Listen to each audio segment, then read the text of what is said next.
a ver si ustedes escriben en el chat o si levantan la manito, entonces pueden interrumpirme en cualquier ocasión, no hay problema.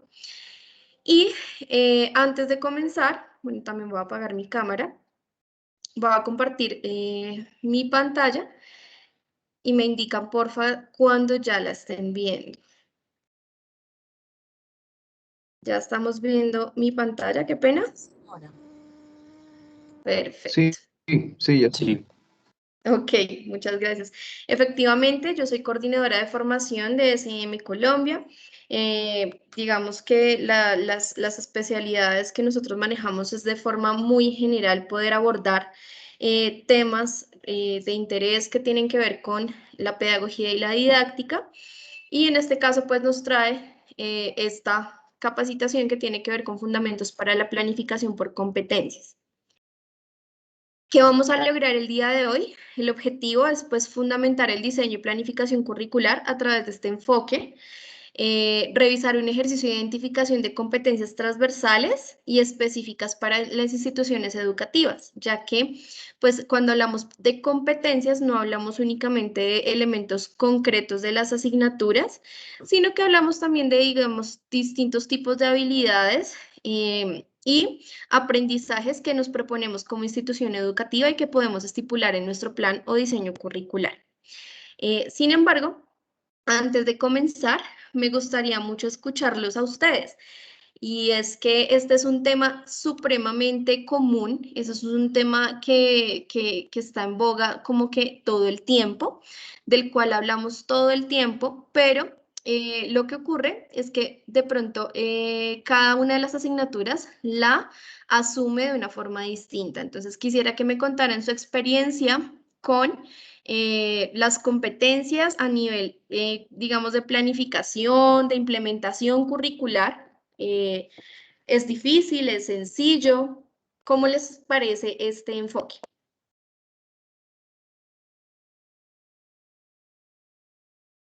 Cualquiera puede abrir su micrófono y contarnos.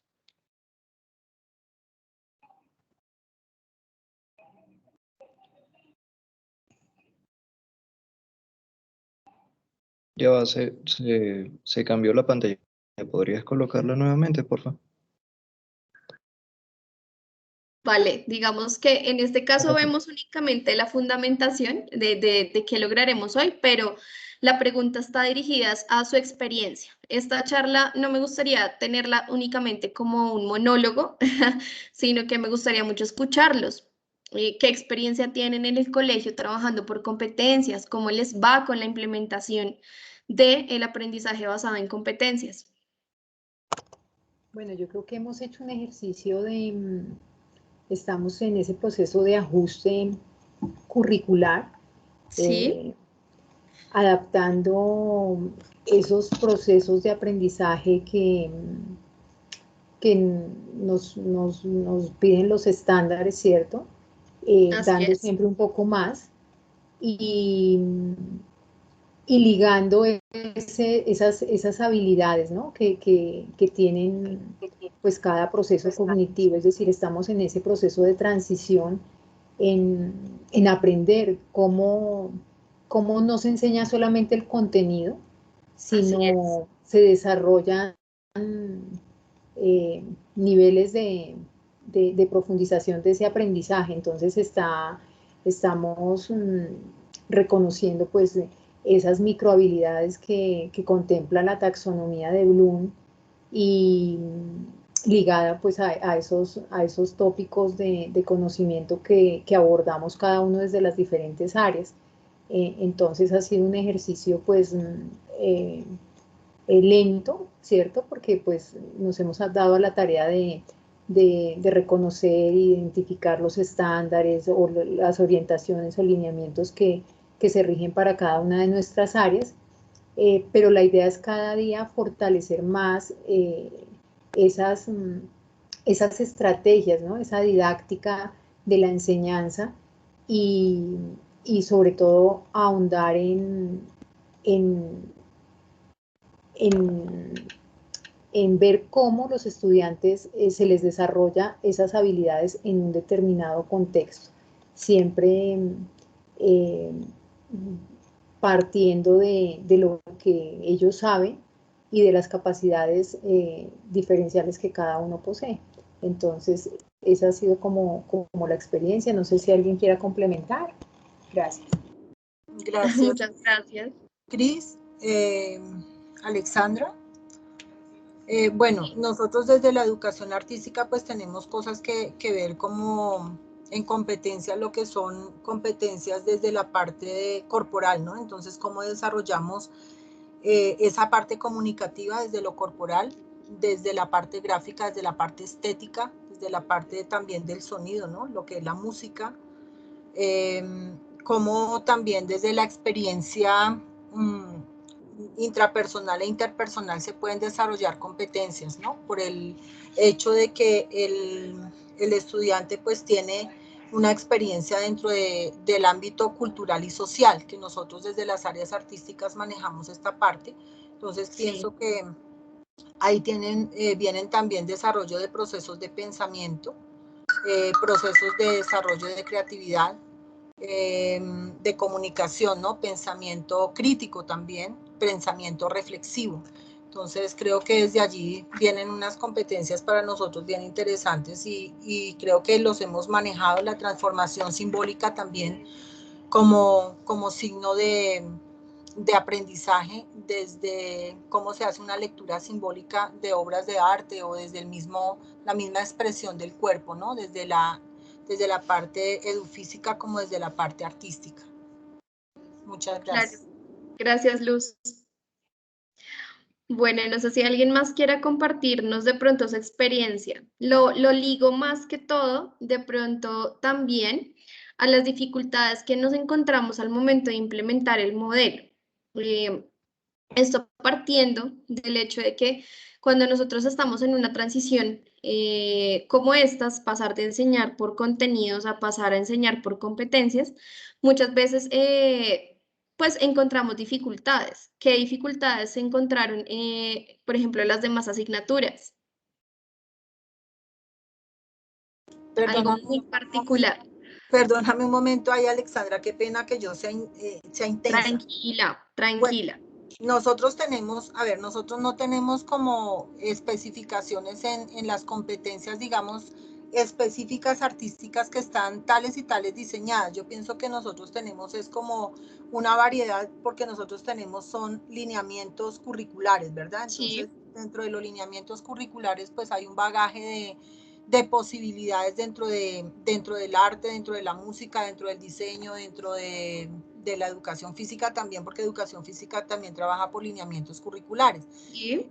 Cuando nos dicen específicamente organice el plan de área por competencias, pues uno tiene una infinidad de elementos para tomar y de pronto ahí son las dificultades, ¿no? ¿Cuáles específicamente debemos potenciar en los estudiantes, ¿no?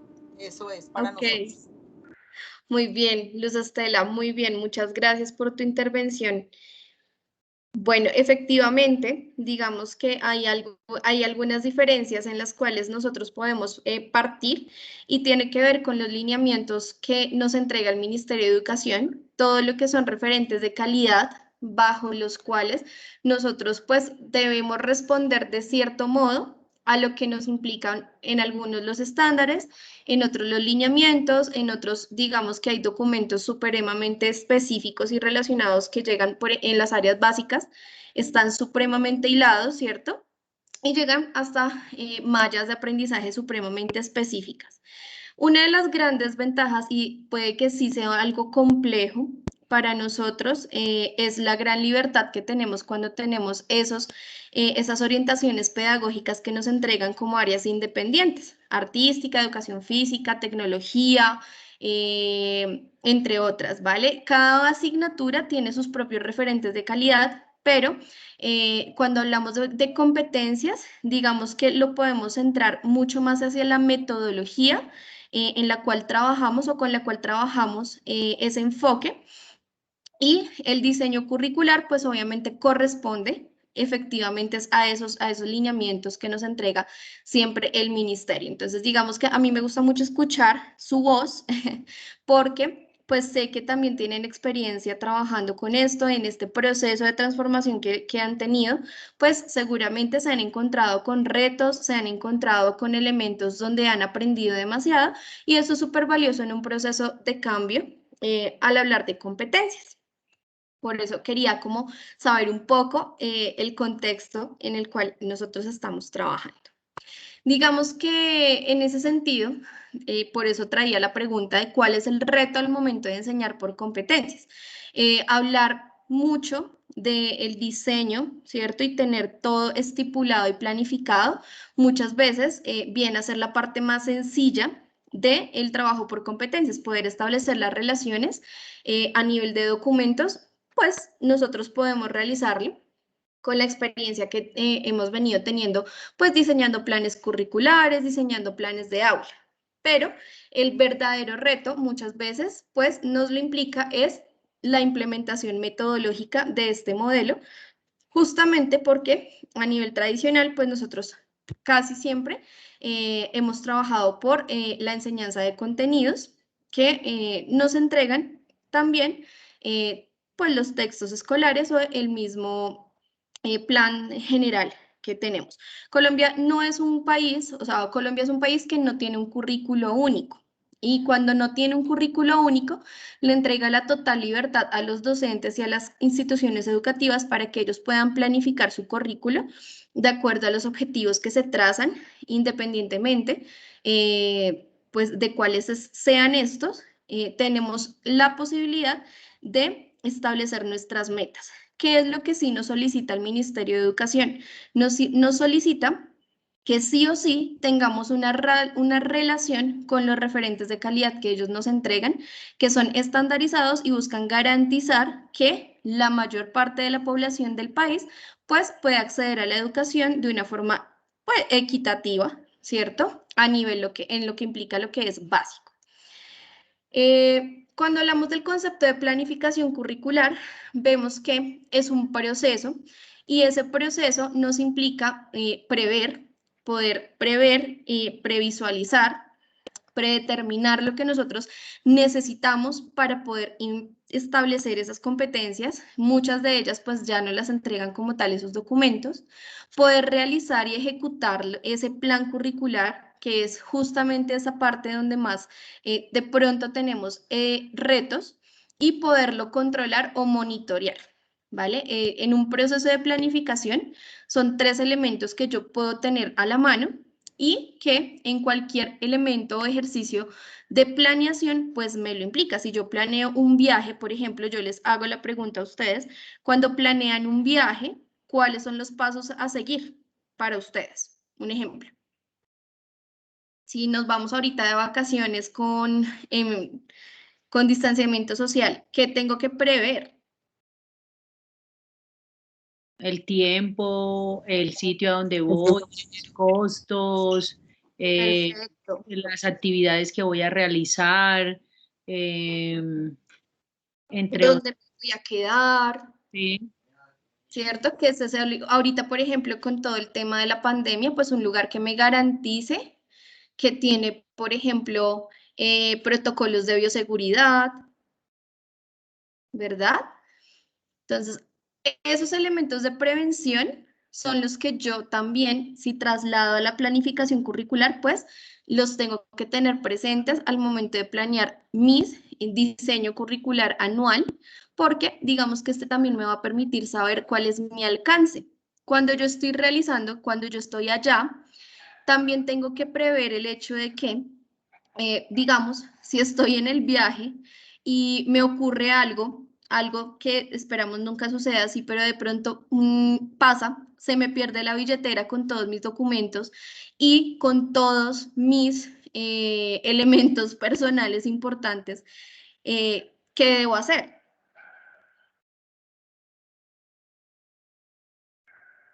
¿Es algo que no tenía previsto o sí tenía previsto? No tenía previsto. Probablemente. No tenías previsto. Probablemente son cosas que suceden, ¿cierto? Pero que yo no tenía planificadas. ¿vale? Y en la planificación curricular, sí, claro, yo puedo planear, pero no puedo planear todo o no puedo tener bajo control absolutamente todo.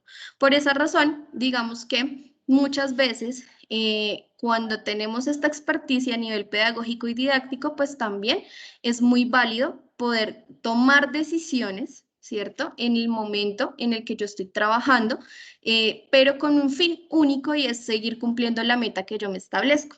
Digamos que acá hablamos de diversas actividades que involucran o intervienen un hecho o un fenómeno determinado y esas actividades pues están articuladas y están entendidas como o tienen un objetivo concreto, que por eso digamos que vemos aquí este espacio. Y es que tengo que tener presentes resultados determinados con anterioridad, ¿cierto? Planificarlos, preverlos, pero no quiere decir que todo lo que yo espere vaya a suceder. Tengo que estar preparado para que probablemente muchas cosas de las que yo planifico pues de pronto no resultan como yo espero. Esa es la gran realidad de lo que nosotros vemos de pronto en la clase.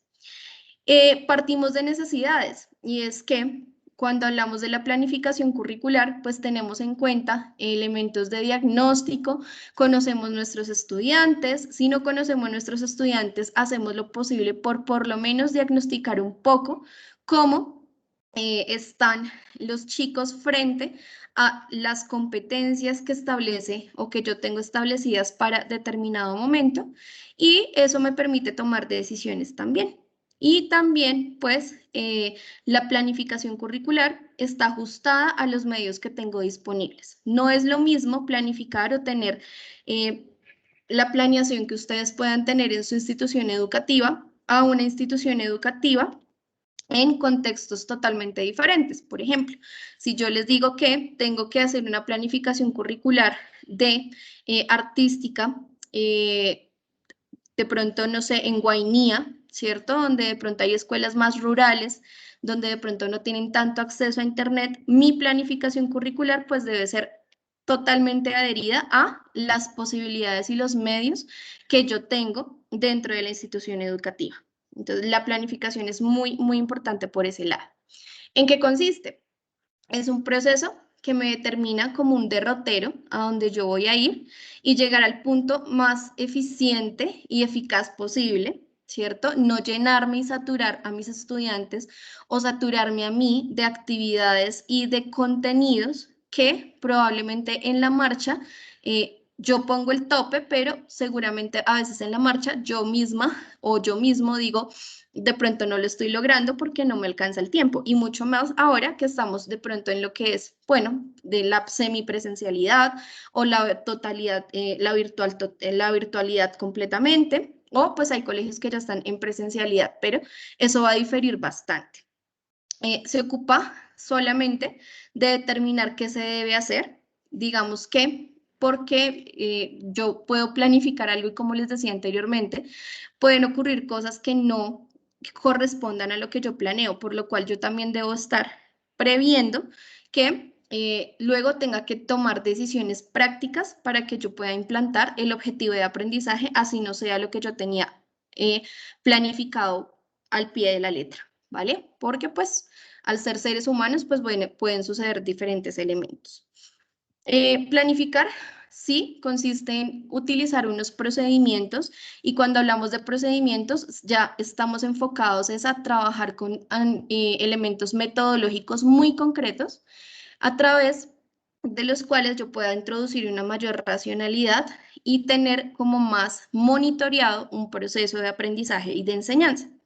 Digamos que puedo organizar en la planificación acciones y actividades que yo puedo prever y también puedo alcanzar objetivos de aprendizaje que yo me establezco.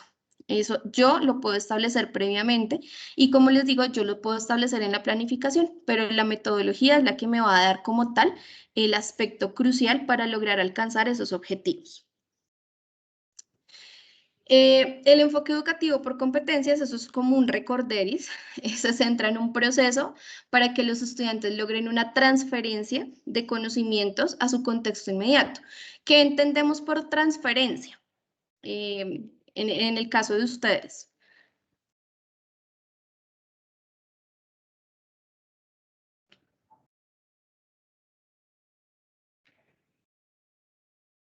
La transferencia es un concepto que en lo que es enseñanza, pues, nos puede remitir a diferentes elementos, pero en competencias, ¿qué implica la transferencia?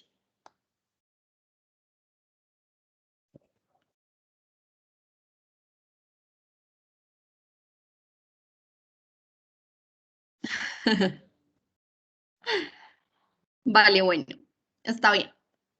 La transferencia me implica un ejercicio donde los estudiantes, a través de actividades y experiencias de aprendizaje, logran hacer un recambio de las representaciones mentales que ellos tienen de lo que están aprendiendo a nivel de conocimientos y lo transfieren a un elemento práctico, es decir, situaciones, actividades, cualquier tipo de contexto que yo le pueda entregar a mi estudiante donde él pueda hacer uso de esos conocimientos y pueda tomar decisiones que me indiquen a mí si él tiene la competencia adquirida o no. Para eso, pues, nosotros podemos ver o evidenciar que él puede tomar decisiones cuando le entregamos esas situaciones de aprendizaje o esas experiencias de aprendizaje y en ese caso, esas experiencias de aprendizaje se afianzan con sus conceptos previos y además se articulan con el nuevo conocimiento adquirido.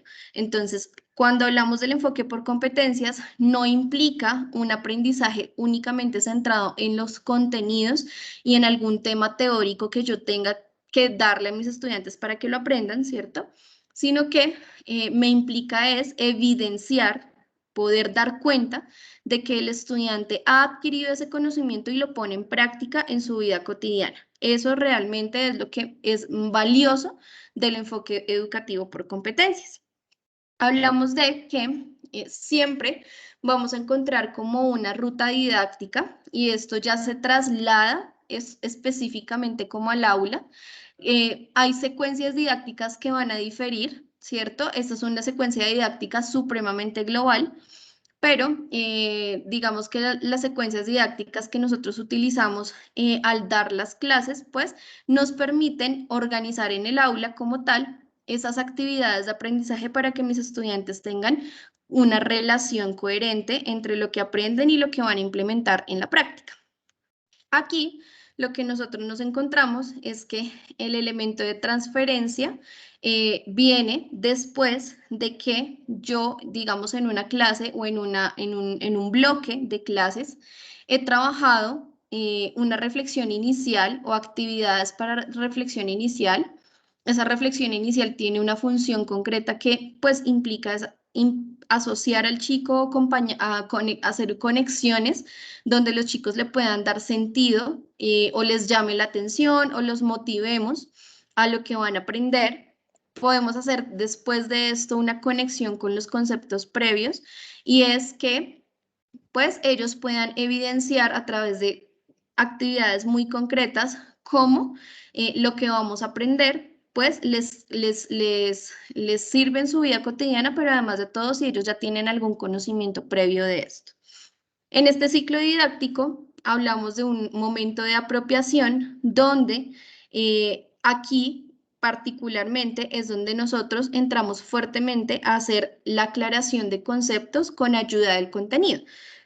Es decir, el contenido sigue siendo una parte fundamental en el aprendizaje basado en competencias, pero lo relacionamos con ya elementos de la vida cotidiana y elementos muy contextuales de los estudiantes. Digamos que es lo importante, es que en la apropiación los estudiantes también tengan la oportunidad de construir ese conocimiento o poner en diálogo sus saberes previos con ese nuevo conocimiento para que al final, en otras actividades de aprendizaje más, digamos que elaboradas, ellos puedan transferir ese conocimiento a una situación hipotética que nosotros les entreguemos y que ellos puedan solucionar. Aquí en este ciclo didáctico lo que nosotros nos encontramos es con que tenemos dos elementos de evaluación. ¿Por qué está esta evaluación aquí? Esta evaluación está aquí como en una especie de cierre del ciclo, porque hace parte de lo que es la evaluación sumativa, la evaluación periódica, la evaluación que yo hago al final o al cerrar cada bloque de aprendizaje. Y esta evaluación que está en el centro está allí porque de cada uno de estos momentos del ciclo didáctico en los cuales yo estoy entregándole a mis estudiantes actividades de aprendizaje para que ellos puedan desarrollar habilidades, pues yo puedo obtener evidencias de lo que ocurre en cada momento. Entonces, la evaluación está centrada porque se relaciona o me permite estarla compaginando con cada momento del ciclo didáctico.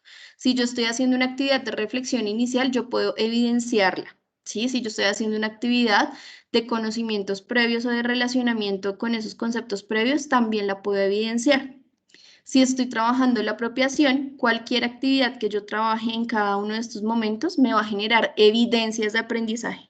Y es que las evidencias pues vienen a ser un eje fundamental en el aprendizaje basado en competencias. ¿Listo?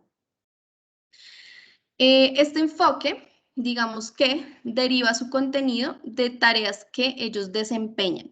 En ese sentido, hablamos de que los estudiantes, por eso de pronto yo les hablo tanto de actividades de aprendizaje. ¿Por qué? Porque las actividades de aprendizaje implica que los estudiantes tengan la necesidad de desempeñarse de alguna manera frente a esa actividad, tengan que responder frente a ella. Es decir, yo acá ya les centro la tarea o los ejercicios, ¿cierto? El trabajo, por decirlo así, lo centro más en el estudiante que en mí como docente que guía. Yo puedo tener toda la posibilidad de entregarles a los chicos ese conocimiento que yo tengo adentro, pero en el enfoque de competencias, yo necesito que ellos realmente demuestren que ellos también pueden desarrollar habilidades y relacionarlas con ese conocimiento que estamos dándoles. Se basa, digamos que la evaluación en el desempeño concreto que demuestran, es decir, yo no me centro únicamente en lo que ellos me escriben en un papel o lo que ellos me escriben en su cuaderno, o en lo que yo les entrego a ellos como un concepto concreto, una clase teórica únicamente, sino que le entrego el poder a ellos para que a través de actividades de aprendizaje me demuestren que están comprendiendo lo que están aprendiendo. El enfoque, digamos que responde a preguntas tales como ¿qué debo enseñar? En ese qué debo enseñar, debo repartir o bueno, debo estipular o seleccionar si debo enseñarles a ellos formas de hacer las cosas o debo enseñarles a ellos más a nivel teórico, términos concretos. ¿Qué términos o qué contenidos específicos son tan complejos como para que yo les dedique más tiempo a ellos a nivel de modelado o entregarles un concepto concreto que yo necesite que ellos tengan claro, también es válido. ¿Cómo lo debo enseñar? Y ahí es donde viene la forma en la que yo lo hago, y es a nivel de si yo voy a utilizar ejemplos, si yo voy a utilizar únicamente presentaciones PowerPoint, dependiendo de lo que yo vaya a enseñar, pues tengo que tener un claro hilo de cómo lo voy a enseñar. También tengo que tener muy claro cuál es mi criterio de evaluación. ¿Por qué? Porque en el enfoque por competencias la evaluación está supremamente presente y en ese sentido, pues cada vez que yo tengo un objetivo de aprendizaje, yo puedo estipular un criterio de evaluación y es el que estoy evidenciando o que estoy evaluando o qué es lo que yo necesito que mi estudiante aprenda. Se expresan siempre las competencias, se van a expresar en conocimientos, habilidades y actitudes que juntas determinan un aprendizaje que es demostrable. ¿Vale? No sé, digamos que yo sé que de pronto ustedes ya con esto, o esto es un tema que de pronto ya ustedes tienen súper de la mano, pero es muy genérico a nivel, digamos, de lo que es la enseñanza. Cuando yo estoy hablando de un proceso de planificación curricular, yo tengo estos 4 elementos que debo tener presente. Tengo un diagnóstico, tengo una programación que viene a ser lo mismo que una planificación de lo que voy a estipular en el año, la ejecución y la evaluación de la ejecución del plan curricular. Entonces están como en un tren completamente hilados, ¿vale? ¿Y qué debo planear? Pues yo, más allá de una malla curricular que yo establezco desde el principio de año, que me da el derrotero de lo que yo debo trabajar con ellos, pues yo debo planear, son situaciones didácticas que están relacionadas con la secuencia didáctica que vimos anteriormente. Obvio, es una secuencia que se propone, que no es una camisa de fuerza, pero que pues lo ideal es que yo pueda tener un inicio, un desarrollo y un cierre cada vez que yo estoy en una sesión con mis estudiantes. En este caso, la palabra clave es la necesidad. ¿Cómo yo hago para crear una necesidad de aprendizaje en mis estudiantes, ¿cierto? Que movilice o los motive a aprender. Un ejemplo, profes de educación física, los que están acá presentes. ¿Ustedes cómo hacen para motivar a sus estudiantes a desarrollar alguna habilidad en el área de educación física? ¿Cómo los motivan?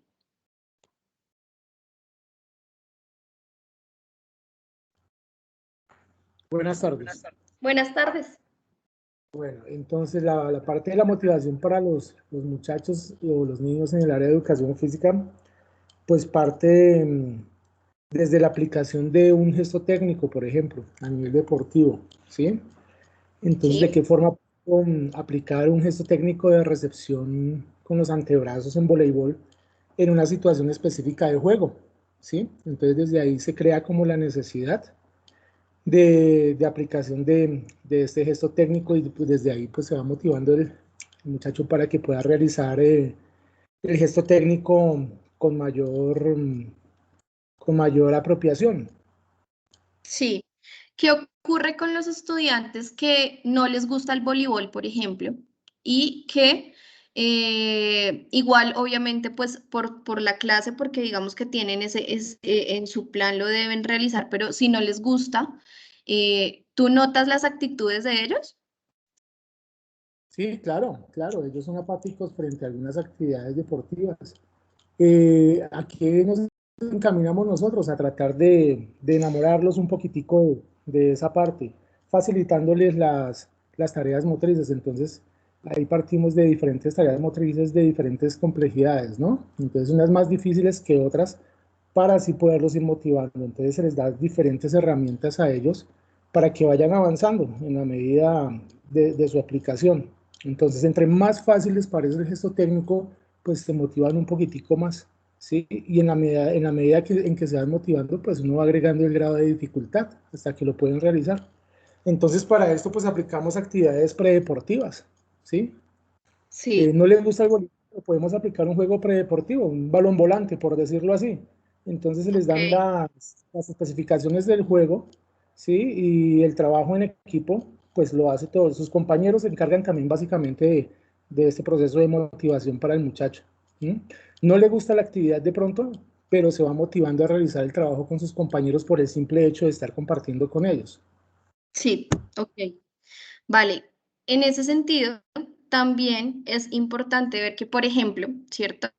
Eh, Cuando les damos a ellos argumentos y les entregamos a ellos un argumento convincente, ¿cierto? De por qué es útil, por qué funciona, por qué en la vida nos va a ayudar a realizar, por ejemplo, estos movimientos que nos comentabas anteriormente, pues seguramente la respuesta va a poder ser un poco más fuerte frente a lo que tiene que ver, bueno, una respuesta positiva frente a las actividades.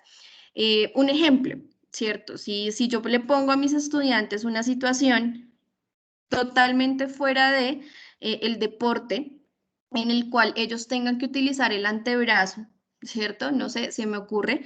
De alguna forma u otra, pues obviamente vamos a depender del contexto, ¿no?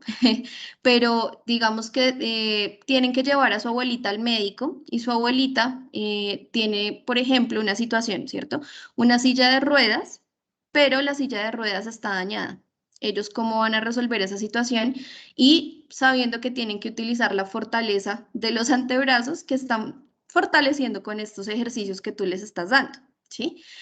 Ese tipo de situaciones que no se centran únicamente en la parte de pronto técnica, en la parte de pronto concreta de lo que trata nuestra asignatura, sino situaciones allegadas a lo que puede suceder en la vida normal, nos pueden ayudar mucho a que los estudiantes creen la necesidad de, oiga, sí, puede que el ejemplo lo haya hecho mal, profe, discúlpame, yo hablo desde la ignorancia, pero ese tipo de situaciones en las que ellos se puedan identificar, pues van a generar que ellos reactiven mucho más o sean más reactivos a la necesidad que yo les estoy creando para poder ejecutar una actividad cualquiera. Entonces, cuando hablamos de el desarrollo de competencias, es la necesidad que ellos vean y encuentren allí para poder aprender, ¿sí? Hoy en día hablamos de las habilidades del siglo XXI. ¿Qué conocemos de las habilidades del siglo XXI? Por ejemplo, los profes de educación religiosa.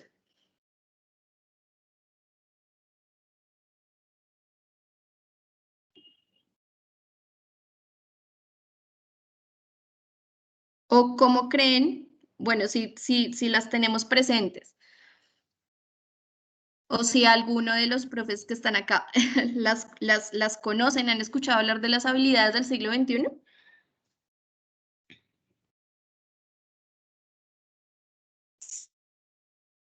Sí, Sí. Alexa. ¿Cómo? ¿Aló? Te escucho un poquito ¿Sí me entrecortado. escucha? Ahora sí.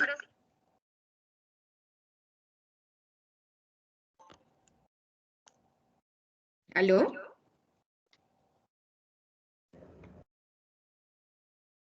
No te escucho, profe. Escucho mi eco.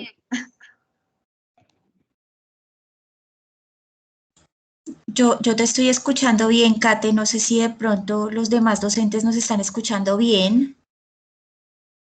Sí, Sí, creo que es el de Dianita el que no está funcionando bien. Bueno, vale. Bueno, no hay problema. Las habilidades del siglo XXI. Sí, Ahora sí, ¿alguien lo iba a comentar? sí, yo también he escuchado un poco sobre el tema de las habilidades del siglo XXI y pues creo que están más enfocadas, digamos, a las necesidades que pues tenemos hoy como sociedad y pues como seres humanos, ¿no? Que entre ellas pues está esta habilidad, digamos, de la resolución de conflictos, la resiliencia, el pensamiento crítico, bueno, entre otras. Entonces, pues creo que son esas. Hay varias, digamos, de la Sí, son creatividad. varias. Son varias y estas Creo, habilidades. perdóname, Sí. creo que también tiene que ver como la colaboración, la creatividad tiene que ver ahí. Ajá. Pues el desarrollo de cómo se hacen, cómo se vuelve hábil para aprender, digamos, cómo desenvolverse en el entorno, ¿no? Porque hay Así que es. prepararlo para un desarrollo dentro de su trabajo a nivel profesional. Así es. Debemos tener en cuenta también las TIC, ¿no? Entonces, como desarrollo de habilidades en el manejo de TICs, pero bueno, yo me voy por lo nuestro, creo que la creatividad, la comunicación y pues el desarrollo, pienso que desde el arte, desde las áreas artísticas se puede desarrollar una habilidad de pensamiento crítico, en mostrar desde la creatividad, desde el arte, la comunicación desde las obras de arte, también teniendo presente lo que es el fondo y la forma de una obra de arte, ¿no? Vale, muy bien. Esas habilidades del siglo XXI de las que nos están hablando nuestras compañeras, digamos que si ustedes lo desean pueden profundizar luego, pero vienen o resultan de la necesidad que nos encontramos como sociedad actualmente. Y el enfoque curricular o el enfoque por competencias está muy hilado o está muy de la mano con el desarrollo de este tipo de habilidades.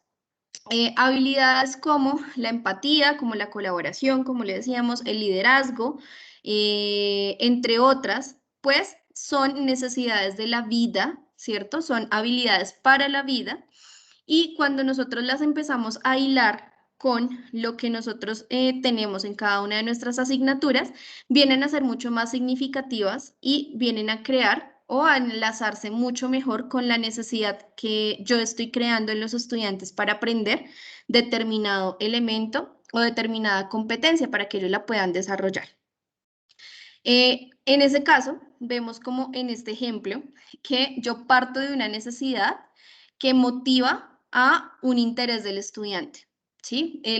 La motivación o el motor para que ellos se interesen por aprender parte de que le den significado a la necesidad que yo les estoy dando, y esto pues radica en que los chicos sean más activos al momento del aprendizaje. Acá vemos, por ejemplo, la descripción de la motivación, que significa movimiento, ¿cierto? Significa que es algo movido, que ellos se mueven o se movilizan hacia el aprendizaje, que lo hacen de forma autónoma, ¿cierto? Y que pues esto se detona o vemos que esto se detona en el interés que ellos tienen por el aprendizaje, ¿vale?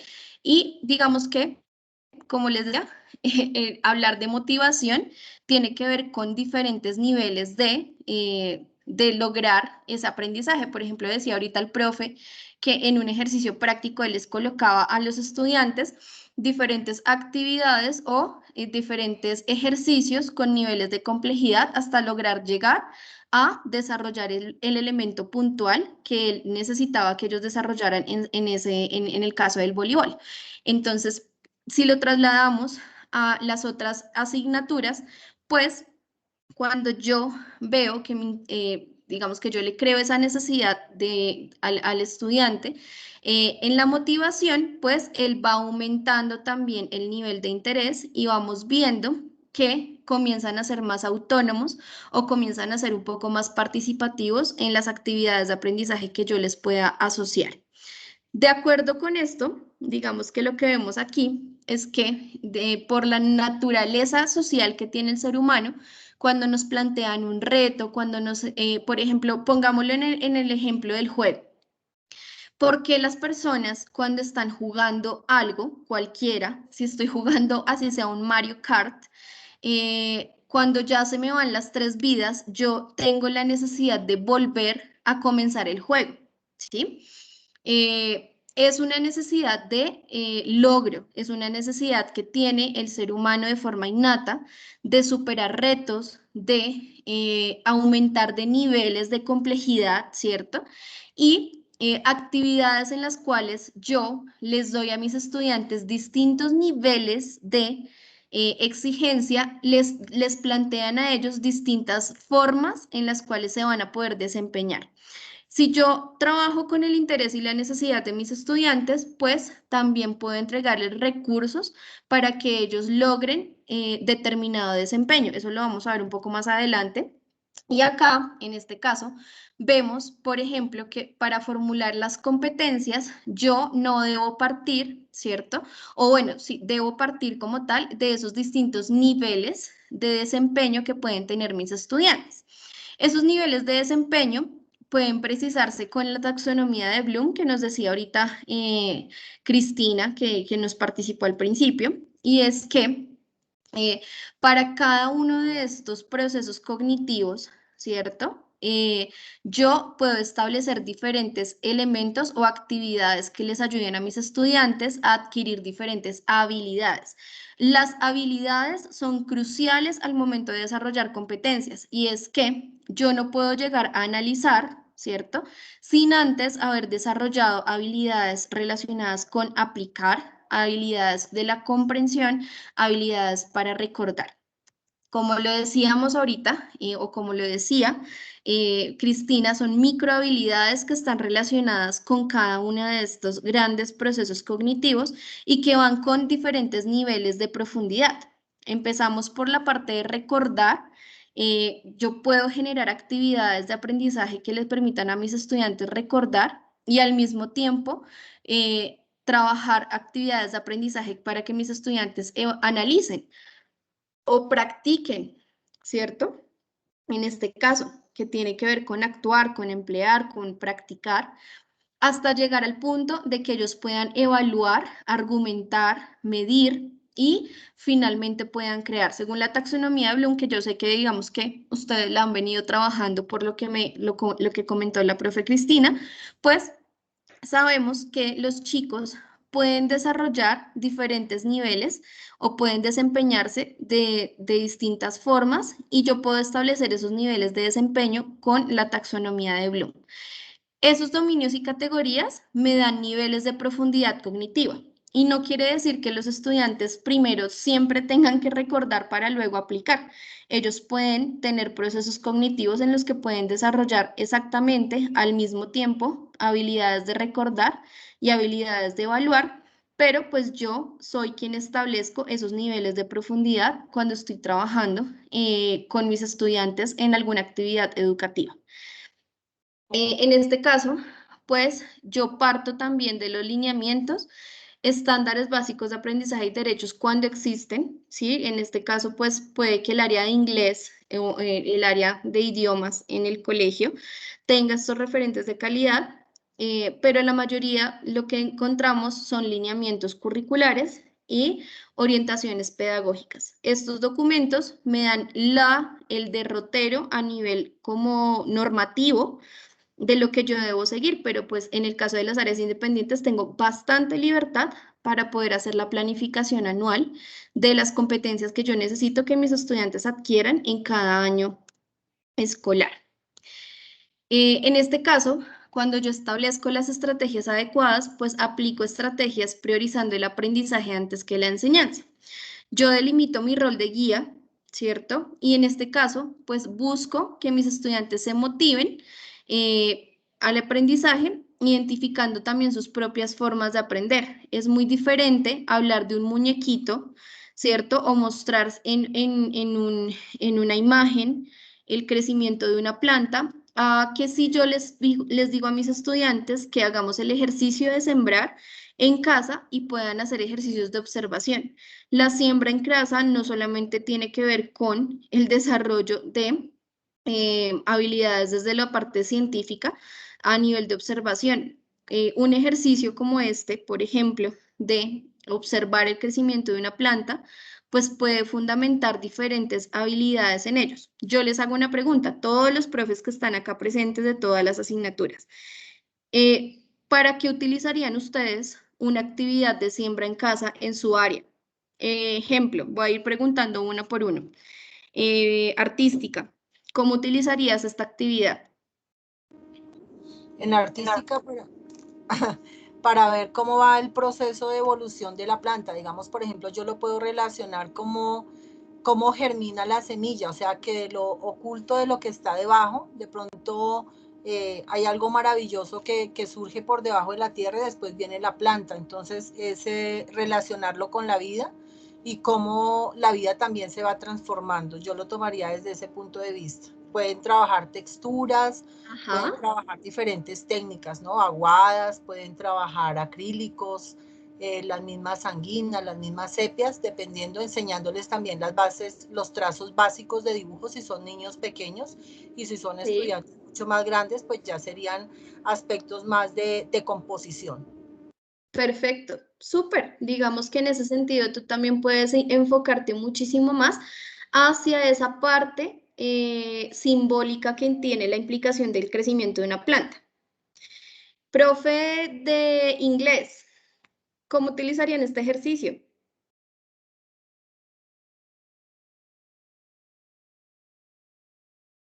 Inglés y francés, las dos.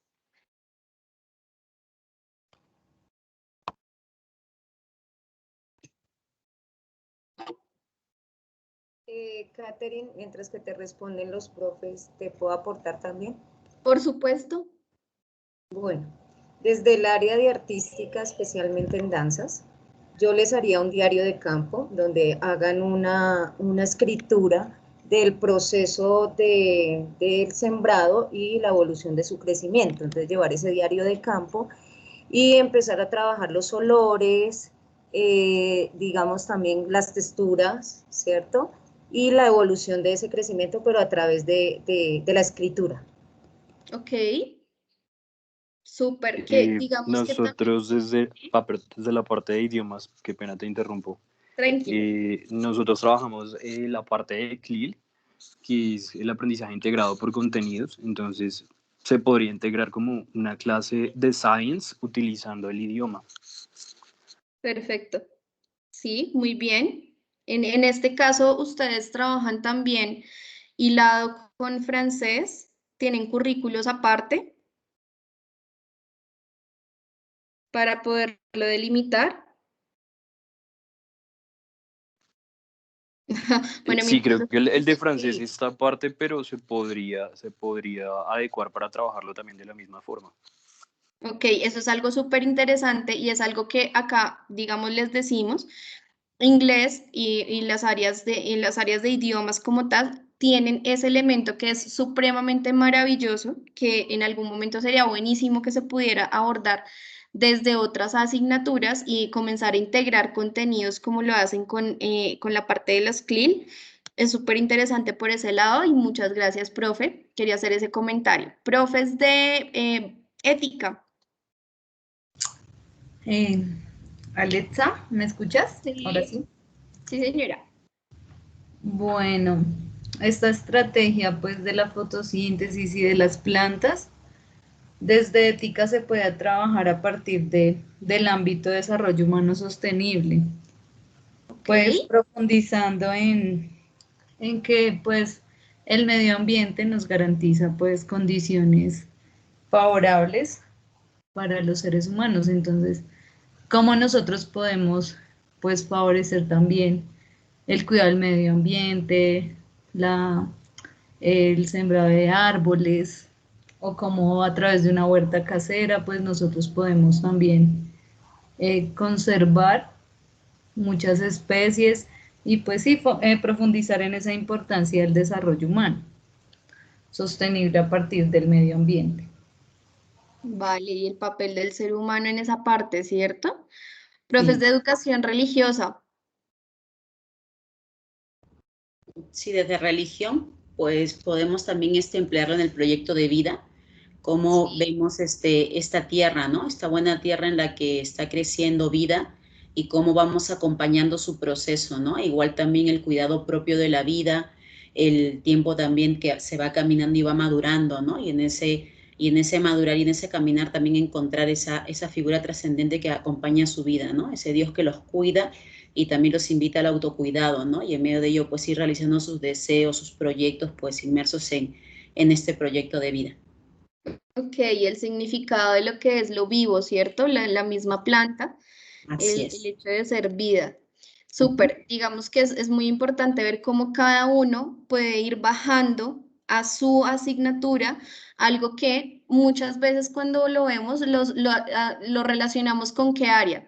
Si ustedes ven estas planticas, ¿con qué área la relacionan? Ciencias naturales. Siempre lo asociamos con ciencias naturales, ¿verdad? Profe de educación física, y no sé si me falta algún área. Bueno, entonces partiríamos desde la necesidad del cuidado del cuerpo a partir de la alimentación, ¿no? De qué manera podría cultivar algunos alimentos y qué beneficio tienen para mi cuerpo.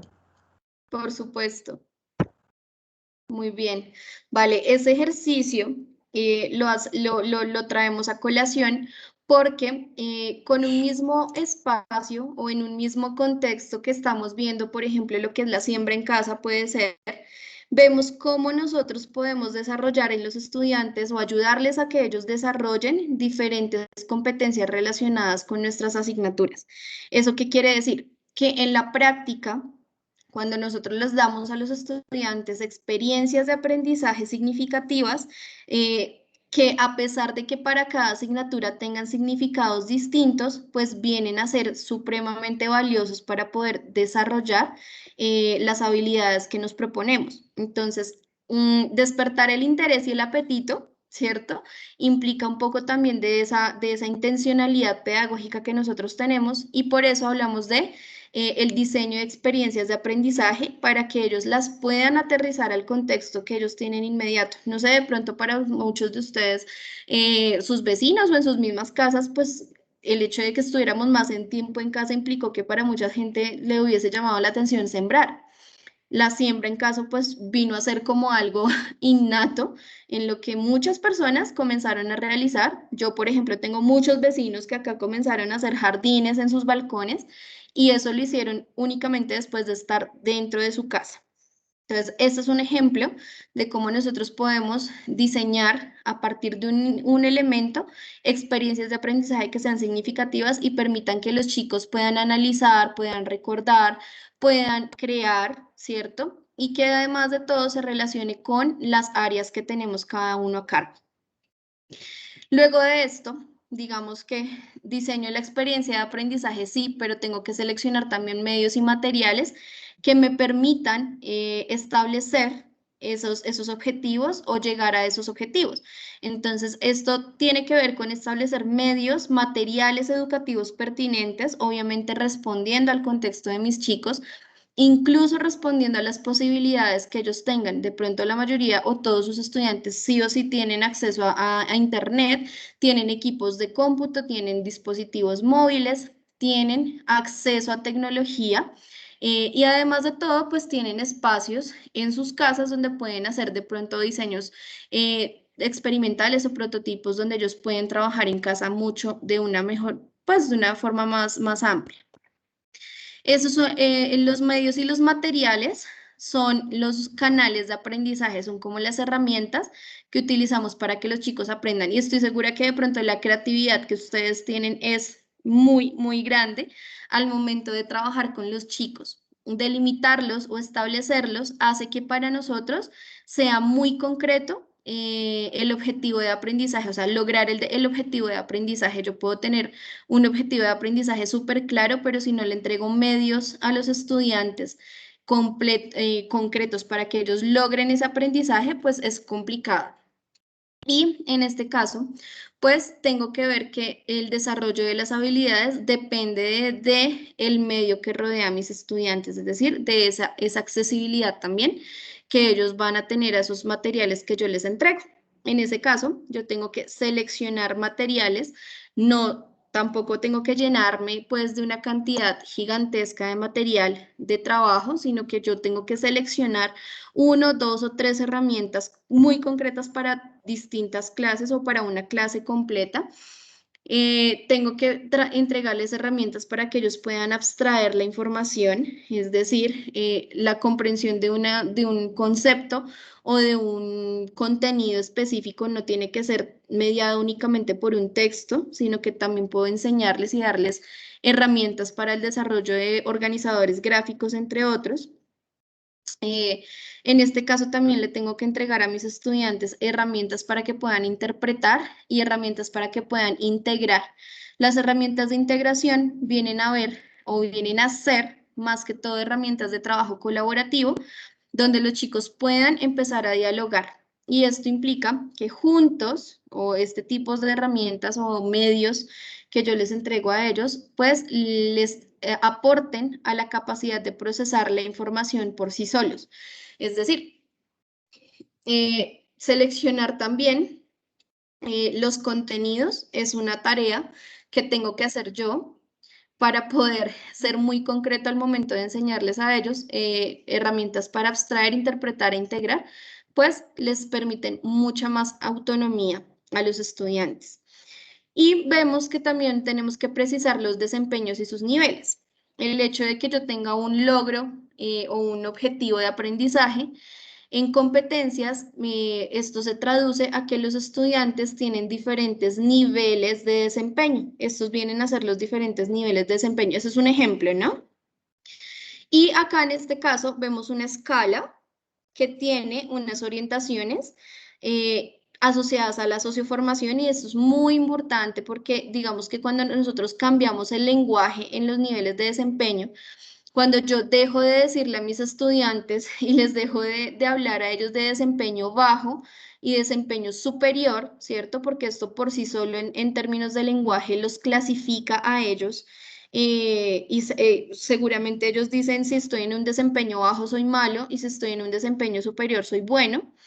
Lo vamos a transformar por lo que significa cada uno de los elementos. Si yo estoy trabajando o si en mi caso los desempeños bajos por decirlo así, se pueden transformar en un desempeño de estudiante receptivo. Mi estudiante es receptivo cuando identifica, reconoce, registra, se concentra, describe, logra definir. Si bien no logra un desempeño superior, por lo menos mi estudiante está desarrollando habilidades de este tipo y significa que él está siendo receptivo. No lo clasifico en un desempeño bajo, es un desempeño en el que él está siendo receptivo, pero que puede mejorarse. ¿Por qué? Porque digamos que los desempeños se median por este tipo de habilidades y ellos van alcanzándolas con, digamos que eso también atiende a sus ritmos y estilos de aprendizaje, y ellos también sabemos que no todos aprendemos igual. Entonces, cuando mis estudiantes logran tener este tipo de habilidades, es también valioso, ¿sí? Es un desempeño receptivo, puede ser en lo que se asocia a un desempeño bajo, pero yo valido o rescato el hecho de que mi estudiante identifique, reconozca, registre y logre hacer este tipo de elementos o actividades. Luego vemos el desempeño que en una escala normal sería el básico, pero acá vemos que es un desempeño de un estudiante resolutivo. Es que el estudiante puede resolver, ejecutar, puede planificar, puede elaborar, y si nos damos cuenta, cada una de estas habilidades que están aquí, o microhabilidades, están relacionadas con la taxonomía de Bloom. Y vamos aumentando el nivel hasta lograr que nuestros estudiantes sean de pronto autónomos y se pueden clasificar en un desempeño alto cuando argumentan, explican, autorregulan, formulan, critican, debaten, entre otras.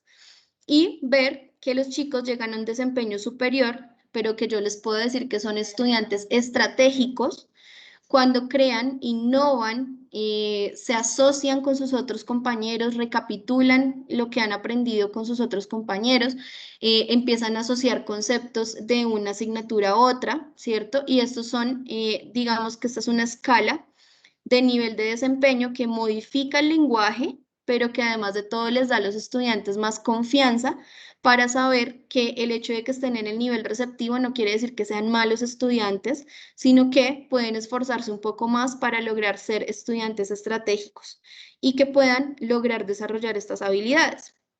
Estos indicadores son acciones y niveles en los que los estudiantes ponen en juego recursos, ¿sí? Acá ya no hablamos de que lo clasifico en bajo, básico, alto. Ellos acá es la capacidad que tienen de utilizar los recursos que tienen a la mano, sean innatos, aprendidos, entre otras, para lograr estas habilidades que encontramos aquí, ¿vale? Y en este caso, pues vemos el cambio, el recambio que tengo de una escala de desempeño en la cual yo estipulo que mi estudiante pues es receptivo, resolutivo, autónomo y estratégico, que es mucho más ameno para ellos lograrlo, ¿listo? Entonces esta es una sugerencia que de pronto nosotros también les entregamos a los profes para hablar de niveles de desempeño desde el desarrollo de habilidades y no desde la clasificación de algo que está mal y que está bien de pronto, ¿cierto? Sino las diferentes gamas que tenemos de nuestros estudiantes.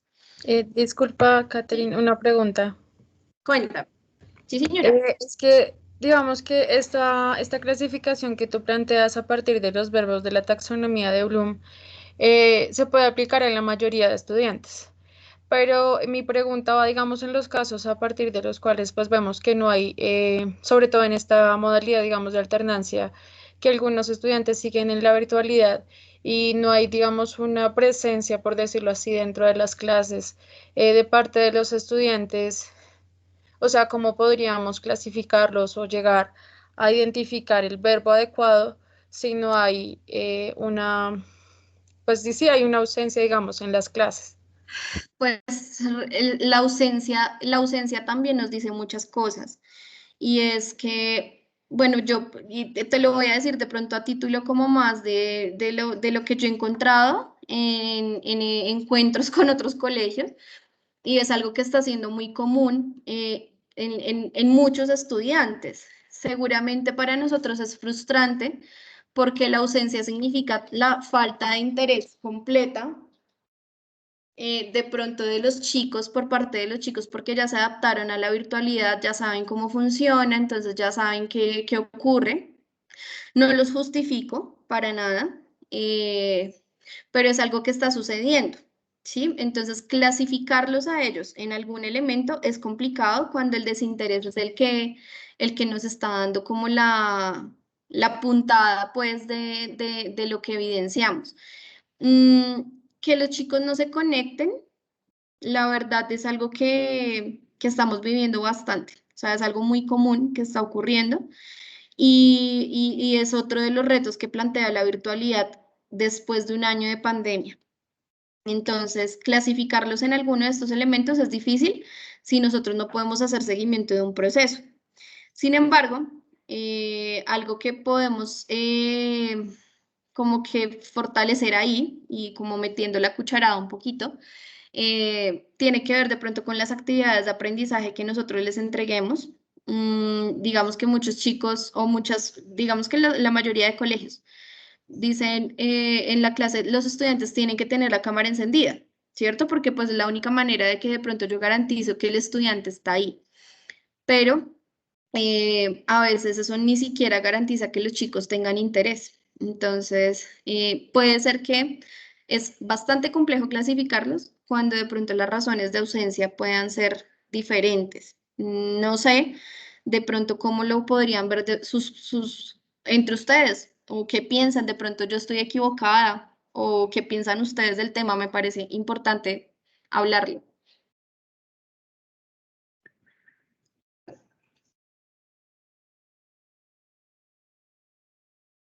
¿Es común? ¿Solo pasa en algunas clases?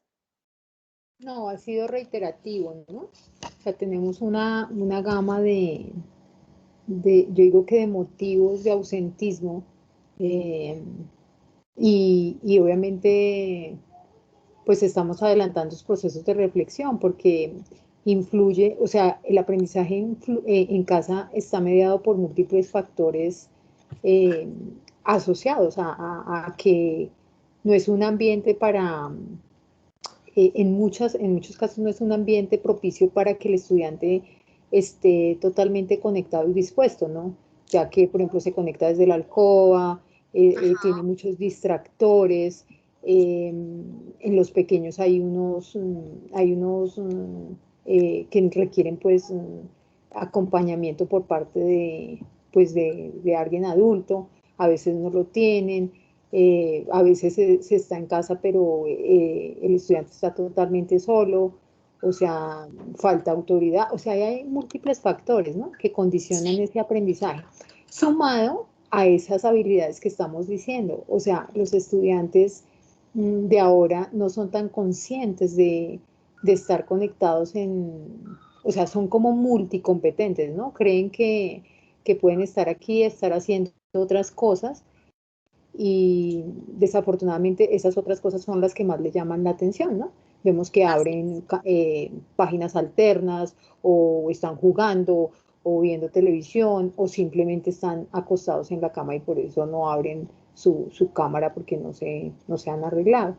Entonces, y sumado también al contexto de encierro, en muchos, por ejemplo, en los que no se les ha dado la oportunidad de ir a la presencialidad, se les ha condicionado, o sea, están sufriendo emocionalmente, aparentemente se han adaptado, pero su emocionalidad ha sido alterada y eso influye en que haya una desmotivación. Algunos están sufriendo hasta de depresión, ¿no? Porque no encuentran un sentido, una conectividad con el aprendizaje. Entonces, cada vez a nosotros como docentes nos va a costar más desarrollar pautas o elementos de motivación cuando es un completo sube y baja de acuerdo al día, de acuerdo a cómo amanezca también el estudiante, ¿no? Y a su contexto familiar, que eso también influye.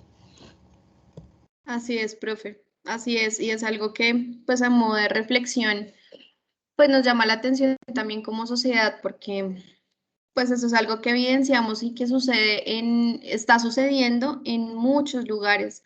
Este es un tema de reflexión que sale siempre, les cuento, que sale siempre en los encuentros que yo tengo con los profes, y es que cada vez es más particular esta situación y tiene que ver con la naturalización de la virtualidad.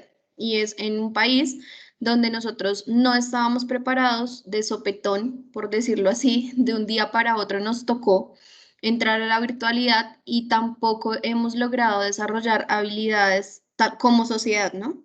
En las cuales nosotros demos provecho a lo digital, en los casos en los que existe, porque hay casos en los que pues ni siquiera hay un acceso, ¿no? Pero creo que esto es digamos que me gustaría mucho poderles ayudar a fortalecer esa parte, pero es algo que estoy encontrando con que es muy común, que está ocurriendo en todos lados, no ocurre solo acá en Bogotá, ocurre en Barranquilla, ocurre en Cali, en todo lado, y que seguramente tiene que ver con la curva de aprendizaje y que estamos en estos momentos en una costumbre de la virtualidad sin acompañamiento. Los papás también ya están trabajando, entonces ya mire cómo hace su merced. Le decimos a los niños cómo respondan por su estudio, pero los chicos tienen otras prioridades. Entonces es algo que evidenciamos como sociedad y que pues clasificar o poder aplicar estos niveles de desempeño a esos estudiantes es complicadísimo cuando están desconectados. Entonces sí, es importante igual hablar con los papás sobre el tema. Vale. Ya finalmente hablamos de que, perdona, y digamos para continuar, para cada elemento de planificación, en la planificación siempre debe existir la evaluación, y la evaluación viene a estar mediada de técnicas e instrumentos que me permiten seguir el proceso. Por eso cada parte del ciclo didáctico que yo estipule en una clase va a ser susceptible de evaluarse, y la evaluación es súper importante en la parte de competencias, porque incluso me permite dar cuenta de precisamente ese desinterés de los estudiantes, esa falta de compromiso o los niveles de desempeño que ellos tienen al momento de desarrollar las actividades. La evaluación me permite dar cuenta, ¿cierto? Identificar cuáles son estos estudiantes receptivos, cuáles son esos estudiantes estratégicos, cuáles son esos estudiantes que ni uno ni lo otro. Y a partir de eso me permite tomar decisiones. Seguramente lo que está sucediendo con sus estudiantes y que está sucediendo con tantos niños va a ser uno de los eslabones para tomar decisiones frente a lo que tiene que ver con la alternancia, y seguramente no va a ser un tema únicamente de algunas instituciones educativas, sino que va a ser un tema general, pero esto hace parte de la evaluación. Así que cuando yo logro identificar que tengo un estudiante que está fuera de lo común, totalmente desconectado, probablemente voy a poder tomar decisiones frente a las actividades de aprendizaje, por un lado, que vinculen de pronto más a los estudiantes de forma participativa, que nosotros tengamos que tomar decisiones como meternos mucho más allá en lo que son, por ejemplo, redes sociales o lo que son los intereses de ellos, y a través de eso poder establecer estrategias de enseñanza que los puedan motivar un poco más, ¿vale? Pero eso son decisiones que yo también tomo de acuerdo a la evaluación, y identificar estas situaciones tiene que ser parte del proceso educativo y que es consecuencia de lo que estamos viviendo actualmente. La evaluación nos permite saber si los estudiantes han logrado o no la competencia, independientemente de la razón por la cual logren o no esto. Es algo que yo tenía predeterminado en la planificación o no, ¿cierto? Al principio de año yo ya de pronto estoy planeando para la alternancia en este año 2021, pero por ejemplo el año pasado nosotros no teníamos previsto absolutamente nada de lo que sucedió con la pandemia. La evaluación me permite establecer criterios de evaluación, y es que en cada criterio de evaluación, digamos, yo tengo un objetivo de aprendizaje. Para ese objetivo yo tengo que estipular un criterio de evaluación, que es lo que yo voy a evidenciar o yo voy a estipular que mis estudiantes logran con esa competencia, y para cada criterio de evaluación yo puedo establecer niveles de desempeño. Puedo establecer autoevaluación, coevaluación, heteroevaluación, aplicarla perfectamente al decreto del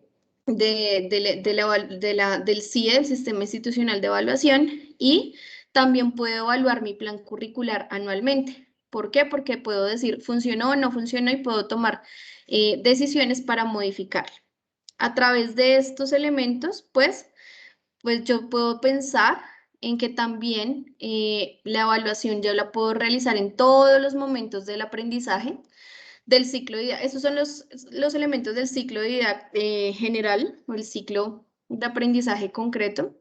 Entonces yo puedo establecer evaluaciones diagnósticas antes de aprender, una evaluación formativa mientras aprenden, y es a través de todas las actividades de aprendizaje yo estoy evaluando cuál es el desempeño de los chicos, y después de aprender establecer de pronto evaluaciones sumativas como quizzes, exámenes que siguen siendo válidos y que les siguen permitiendo, nos permiten dar cuenta de cómo culmina un proceso con ellos.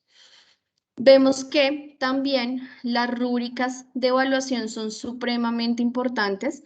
Las rúbricas de evaluación nos permiten evaluar no solo un criterio, sino varios criterios con diferentes niveles de desempeño. Entonces, las rúbricas de evaluación permiten establecer un criterio concreto. Acá, por ejemplo, un criterio de evaluación para una presentación, por ejemplo, fue el apoyo utilizado en la presentación sobre el tema fuentes de información biomédica. Esto es una rúbrica tomada como ejemplo. Y acá yo establezco los niveles. Entonces, inadecuado, puede mejorar, satisfactorio, excelente. Acá yo incluso puedo incluir receptivo, autónomo, estratégico y bueno, el otro que teníamos allí. Y para cada uno dar un indicador. Entonces, los estudiantes que están desconectados, pues yo puedo colocar un criterio, un nivel de desempeño donde yo diga que mi estudiante está desconectado.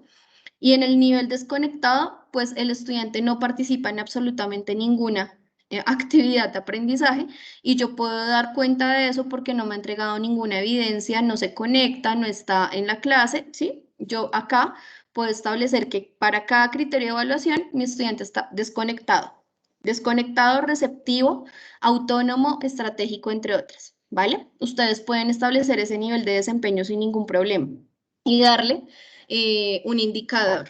Entonces, las rúbricas de evaluación son para mí las mejores herramientas que tenemos para evaluar por competencias, y les permiten a ustedes estipular niveles de desempeño que como tal se establecen, no son fundamentales en el desarrollo de competencias. Y pues en el diseño curricular yo voy siempre desde la teoría a la acción, ¿vale? La acción es completamente distinta y es en la clase en la que yo a nivel práctico y a nivel metodológico, con las actividades de aprendizajes que yo pues realmente evidencio si está funcionando o no mi proceso con los chicos. ¿Listo? No sé si tengamos alguna inquietud adicional. Ya como para ir cerrando, acá lo que vamos a encontrar ya para el final son como esos momentos donde yo puedo hacer la planificación, y es que, por ejemplo, diagnosticar necesidades lo puedo hacer a partir del contexto de los chicos y sus conceptos previos. La formulación de objetivos yo lo hago a partir del contexto como tal, sí, de mis estudiantes, el nivel de exigencia que tiene el colegio, y también parto de los referentes de calidad. Esa es mi fuente. Seleccionar los contenidos. Yo los debo seleccionar porque no todo el contenido que trae un libro es obligatorio para revisar, ¿no? Sino que yo puedo seleccionar contenidos como material de apoyo para lograr alcanzar la competencia. Los contenidos necesarios para que yo diga que mi estudiante logró ser competente en algún aspecto. Ese contenido se organiza en la secuencia didáctica que yo tengo en una clase, y de aquí para abajo, la secuencia didáctica es la que me permite establecer experiencias de aprendizaje o actividades de aprendizaje, organizarlas de acuerdo a la relevancia que tengan para activar el conocimiento, una reflexión inicial, para la contextualización, para la apropiación, para la transferencia, y cómo las evalúo. Todo esto está en la secuencia didáctica, que es el ciclo que vimos anteriormente. ¿Listo? Entonces, acá vemos cómo se clasifican estos 3 ciclos, estos 3 grandes elementos, antes de aprender, durante el aprendizaje y después de aprender, ¿vale? No sé si tengamos alguna inquietud, alguna duda, algún comentario.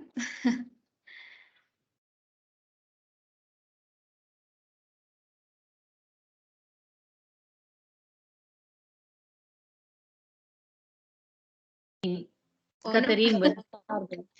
Tú nos compartirás en otro momento como la estructura de cómo se edifica una rejilla, pues basada en competencias como tal, donde tengamos, por así decirlo, la estructura de cómo lo podemos realizar, cuál es el desarrollo. Más de la secuencia, ¿cierto? Sí, la secuencia, la afirmación, la evidencia, la tarea como tal, sí, la estructura como tal. Yo tengo material para poderlo hacer. Sin embargo, nosotros tenemos de pronto otros encuentros. Este es el primero del ciclo de competencias. Ya en la planificación y diseño, seguramente les voy a poder entregar ese material. Entonces, sí, por ese lado no se preocupen. Les encargo es que, por favor, me dejen sus correos electrónicos acá en el chat para poderles enviar la presentación, la grabación y pues nada, profes, muchas gracias por el tiempo y por el espacio que me... Muchas gracias, Catherine, pues por todo esta mirada, ¿no?, holística que has dado a los procesos de planificación y enseñanza por competencias. Esperamos pues que en las próximas sesiones podamos ir aclarando algunos otros conceptos, ¿cierto? Y comprendiendo un poco más cómo es la didáctica de la enseñanza en contexto y el desarrollo de habilidades. Entonces, por supuesto. Mil gracias. Esa sería la idea y les agradezco mucho a ustedes por el espacio y la confianza en este proceso y les deseo entonces un excelente resto de día. Gracias a ustedes. Entonces, ahí con esos correos yo ya les envío el material de hoy. Muchas gracias. Muchas gracias, hasta luego. Muchas gracias, Catherine. Buenas tardes. Bueno, les deseo una excelente tarde. Hasta luego. Muchas gracias. Muchas gracias, feliz tarde. Gracias, hasta luego. Gracias a todos. A todos, gracias. Nos vemos. Gracias a todos. Buena tarde. Profes, feliz tarde. Gracias, Paola. Gracias. Feliz tarde. Estamos también. muy atentos. Señora Cristina, de pronto en un ratico le voy a estar compartiendo una encuesta acerca del proceso. Es básicamente para tener la percepción y ir ajustando o ir diseñando las rutas que debemos nosotros también seguir a nivel general en estos momentos. Entonces, le estaré enviando en un momentico y cualquier dudita o demás, estoy atenta, ¿vale?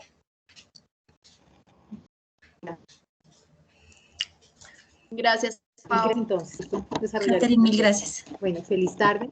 Gracias. Muchas gracias, que estén muy bien. Feliz tarde para todos. Gracias, hasta luego. Ahora sí, feliz tarde.